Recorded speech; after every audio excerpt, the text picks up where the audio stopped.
Making headlines. The President approves the 13th Amendment to the Decentralization Act. The President appoints Habib as a member of HRCM and Farhad as the lower court representative in JSC. And the Housing Minister underscores the government's efforts of completing the housing developmental project in Diddu by February 2025.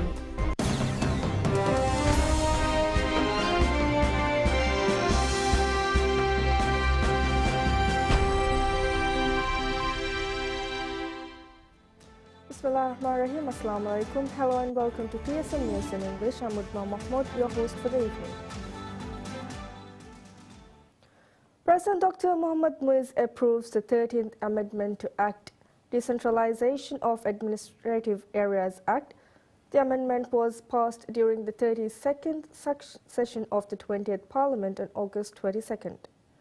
The amendment aims to align Act number 2010/7, the Decentralization of Administrative Areas of the Maldives Act, with the proposed Infrastructure Planning and Management Bill. It introduces changes to land use plans required by local islands and city councils as part of the Physical Development Plan under the new Infrastructure Planning and Management Act. One key change is the removal of the requirement for island or city development plans to adhere to land use plans prepared by the councils and approved by a national agency. In this context, the term Physical Development Plan refers to the Island Development Master Plan created by local councils for residential islands, or the City Development Master Plan developed by city councils under the Infrastructure Planning and Management Act. President Dr. Mohammad Muiz has appointed Ismail Habib Abdurrahim as a member of the Human Rights Commission of the Maldives, HRCM, and Farhad Rashid as the lower court representative in Judicial Service Commission, JSC. Habib was appointed for the position following the parliamentary approval given on July 31st. Farhad was appointed to the position in accordance with the Judicial Service Commission Act. The Supreme Court Judge Ali Rashid Hussain administered the oath of office. After the oath-taking ceremony, President Dr. Muiz presented the letter of appointment to Habib and Farhad. Since 2013, Farhad has been providing services as the judge of the Civil Court of the Maldives. He has earned a bachelor's degree in Sharia and Law from the Maldives College of Islamic Studies. Meanwhile, Habib, nominated by President Dr. Muiz, completed Bachelor's of Sharia and Law from Villa College and completed Masters of Arts, Divi Language in the Maldives National University, MNU. He has over 21 years of experience with the Elections Commission of Maldives, ECM, serving both as a member and as Vice President. He retired from the ECM on March 13th after completing 2 terms. Maldives and Stockholm Environment Institute US, SCI-US, reaches an agreement aiming to conduct a training on energy modeling using low emissions analysis platform, LEAP. The contract was signed by Permanent Secretary of the Ministry of Climate Change, Environment and Energy, Ajwad Mustafa, and the Director of Finance and Operations of the SCI-US, Bonnie Cockman. Under the agreement, the training will be held in the Maldives, providing hands-on experience with the LEAP IBC modeling software to an expected 25 participants. The primary objective of the initiative is to enhance the Maldives' capacity to track greenhouse gas GHG emissions and mitigation efforts, enabling the country to meet its reporting obligations under the Enhanced Transparency Framework (ETF) of the Paris Agreement. The CBIT Maldives project seeks to strengthen long-term institutional arrangements, systematic data collection and processing, and develop indicators and methodologies. These efforts will inform national decision-making processes and contribute to the effective management of climate change challenges. Minister of Housing, Land and Urban Development Dr. Ali Haider Ahmad underscores the government's efforts of completing the housing developmental project in Diddu, Ha Alif Atoll by February 2025. The project of developing 75 housing units in Diddu commenced on November 2022. Under the developmental initiative, 75 row houses of 700 square feet will be built. Each unit will feature 3 rooms, 3 toilets, a living room, a kitchen, a dining room, a laundry room, and a storeroom. Providing details on the project, the Ministry of Housing, Land and Urban Development disclosed that 73% of the project was completed, with the finishing touches ongoing. Despite the ministry's plans to complete the project and hand over the units to the respective individuals by the end of 2023, efforts are now underway to complete the project. The ministry explained that the project was delayed due to the lack of secure funds, noting that the issue was resolved now and the project is now scheduled for completion by February 20. The developmental project worth $7.7 million is contracted to SJ Construction Private Limited. Diddu Island Council is in the process of selecting applicants for the housing units. This development aims to address the island's housing crisis amid a growing population. In 2008, a land reclamation project added 250 housing units in Diddu, and the government has also decided to conduct additional housing projects on the island as well. The Ministry of Tourism reveals that the Maldives now welcomes over 5,000 tourists daily on an average. The daily updates report released by the ministry indicates that the tourism sector has seen a 10.2% improvement with 1.38 million tourists within the Maldives as of September 7. The statistic shows that the tourists' arrival has continued to increase after experiencing a declining rate in the arrival. According to the report, the number of tourist arrivals each month was as follows: 192,385 in January, 217,392 in February, 194,227 in March, 168,366 in April, 119,875 in May, 123,284 in June, 167,528 in July, and 176,151 in August, and 27,322 as of September 7th. Furthermore, the report highlights that Chinese tourists made up the largest portion of arrivals so far this year, with 202,613 visitors. Following China, the top sources of tourists included Russia, with 149,920 visitors, the United Kingdom UK with 119,189 arrivals, Italy with 102,412 visitors, and Germany with 97,804 arrivals. The report also indicates that 1,222 places currently provide tourist services with a bed capacity of 62,756 beds. The consistent influx of tourists has motivated the government to set an ambitious target of attracting 2 million tourists by the end of the year. Ministry of Tourism reveals the Maldives has welcomed over 200,000 tourists from China.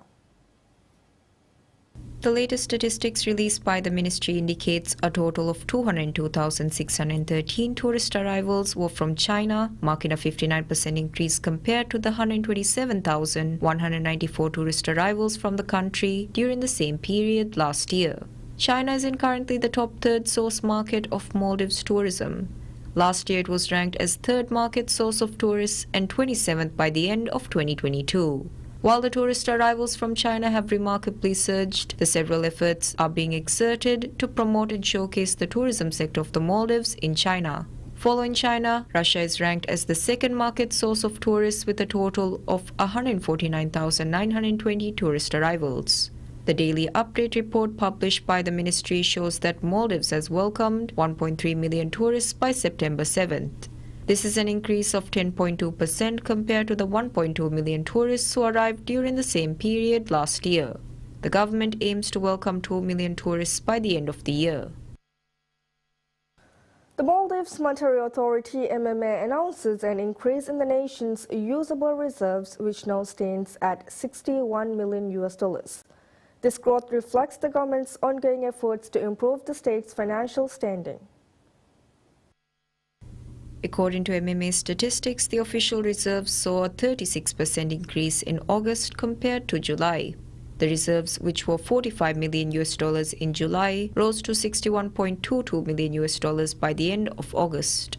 MMA also highlighted continuous growth in government reserves over the past 7 months. At the end of July, total reserves amounted to $395 million, increasing to $444 million by August. One significant step taken by the government to stabilize the financial situation has been the management of the Sovereign Development Fund (SDF.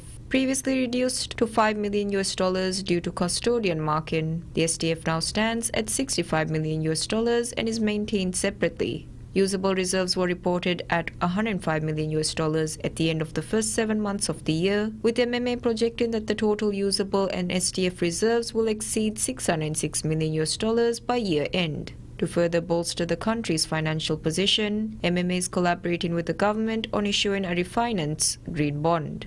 Additionally, the central bank completed the technical groundwork for $400 million foreign currency swap arrangement with the Reserve Bank of India under the SARC framework, with the agreement awaiting final signatures. MMA expressed confidence that the government's medium-term fiscal and debt strategy, including spending cuts and revenue growth initiatives, will bring about positive financial improvements, with a notable recovery anticipated by November 2024. Maldives Monetary Authority MMA reports that $72 million were remitted abroad last year. According to the MMA Payment Bulletin report, this figure represents a 40% increase from 2022. The report highlights that 96% of remittance transactions in 2023 resulted in currency being ejected out of the country. Of these transactions, 84% were carried out by foreigners, totaling $59 million. In contrast, Maldivians sent $11 million abroad, accounting for 16% of the total remittance.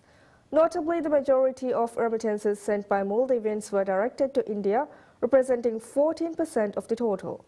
Among the remittance transactions conducted by foreigners, immigrants from Bangladesh were the largest contributors, accounting for 54.2% of the total. Following Bangladesh, the primary sources of remittance included immigrants from Nepal contributing to 10.6%, Egypt contributing to 7.9%, Philippines contributing to 7.1%, and India contributing to 4%. MMA has issued licenses to 3 companies in the Maldives, giving them the authority to offer remittance services in the Maldives. Managing Director of Water and Sewerage Company Private Limited (MWSC), Abdul Mateen Mohammed, announces the company's decision to resume 22 water and sewerage projects that had previously been halted across various islands. Speaking at a program aired on PSMNEWS, Managing Director Mateen stated that MWSC is actively working to install water and sewerage systems in 25 islands. He assured that the systems would be fully operational in all but 2 of these islands by the end of the year. Regarding the halted projects, he noted that only a small portion had been completed, with some islands having less than 10% of the work finished.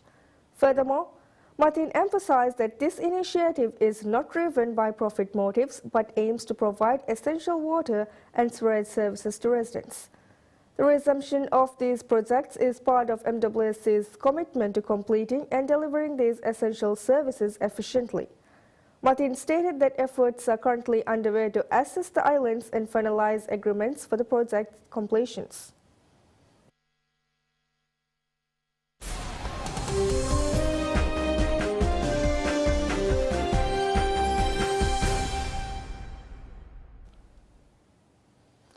UK Prime Minister Keir Starmer makes the first visit by a British leader to Ireland in 5 years, vowing to reset damaged post-Brexit relations between the neighbouring nations. The visit, described by Downing Street as a historic moment for UK-Ireland relations, signals a further warming in ties that had frayed under the UK's previous Conservative government. Irish counterpart Simon Harris welcomed Starmer to Dublin, with the pair shaking hands and posing for photographs before heading for talks. Starmer said that the reset was really important to him and his government. After the talks, Starmer's office issued a statement saying that both leaders noted the existing ties between the countries, but agreed they wanted to go even further, in particular on trade and investment, to help boost growth and deliver on behalf of the British and Irish people. It added that they agreed to host the first UK-Ireland summit in March next year, which will take forward cooperation in key areas of mutual interest, such as security, climate, trade and culture. Both leaders condemned recent riots in England and Ireland and agreed to deepen their collaboration tackling online misinformation, said Downing Street. They also stressed the importance of their joint roles as guardians of the Good Friday Agreement, the landmark peace accord brokered in 1998 that ended decades of sectarian violence in the British province of Northern Ireland. Harris, who became Prime Minister in April, was the first international leader hosted by Starmer in the UK after his landslide election win in July. The pair chatted at the British Prime Minister's country residence northeast of London before a larger meeting of European leaders. The focus on resetting British-Irish relations marks a notable shift in language after the last few years saw tensions rise between Dublin and London. Britons narrowly voted to exit the European Union (EU) in a referendum in 2016, and the country finally left the bloc in 2020 after years of political division and stalemate.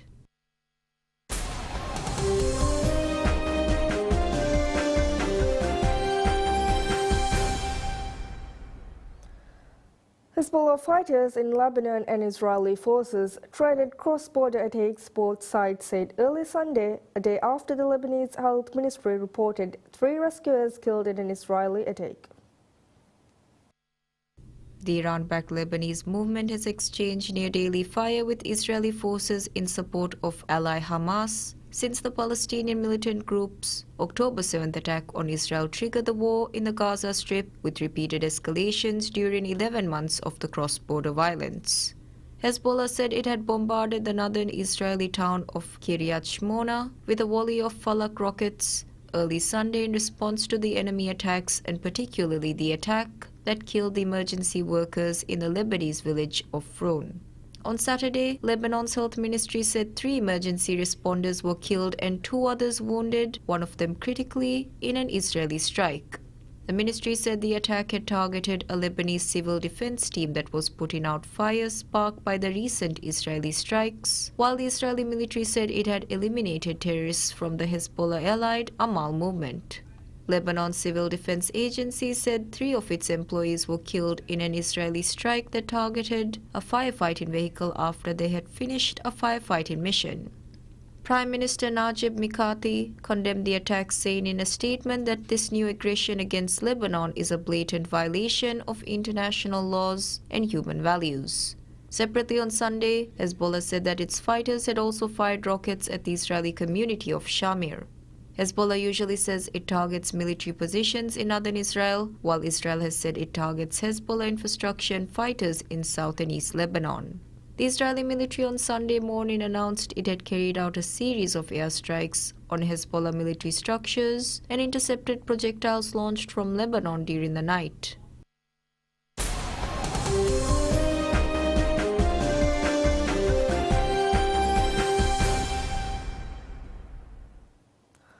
Sabalenka dedicates a US Open title to her family, who never gave up on her dream after a 3rd Grand Slam title was achieved in a year of personal torment.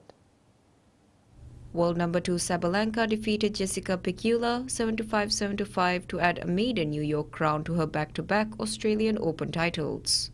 This US Open was the first Grand Slam she had won since the death of her former boyfriend in March. She only made the last 8 at the French Open and missed Wimbledon with injury. 5 years ago, Sabalenka's father, Sergei, passed away from meningitis at age 43.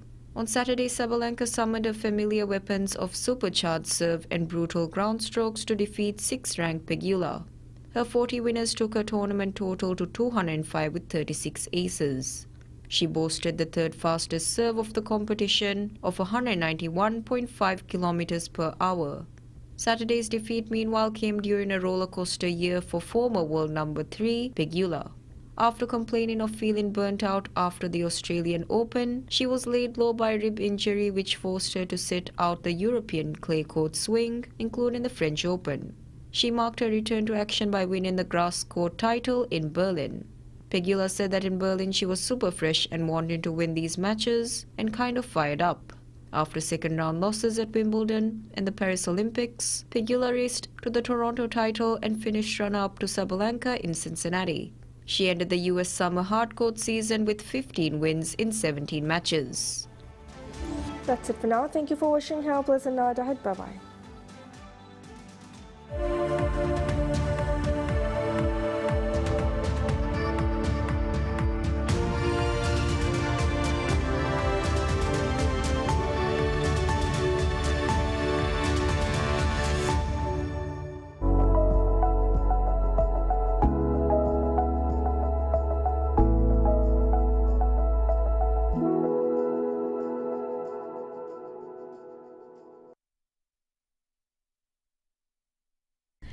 PSM ಗೆ TV channel ತಕ radio channel ತ ನಿಹಾರು PS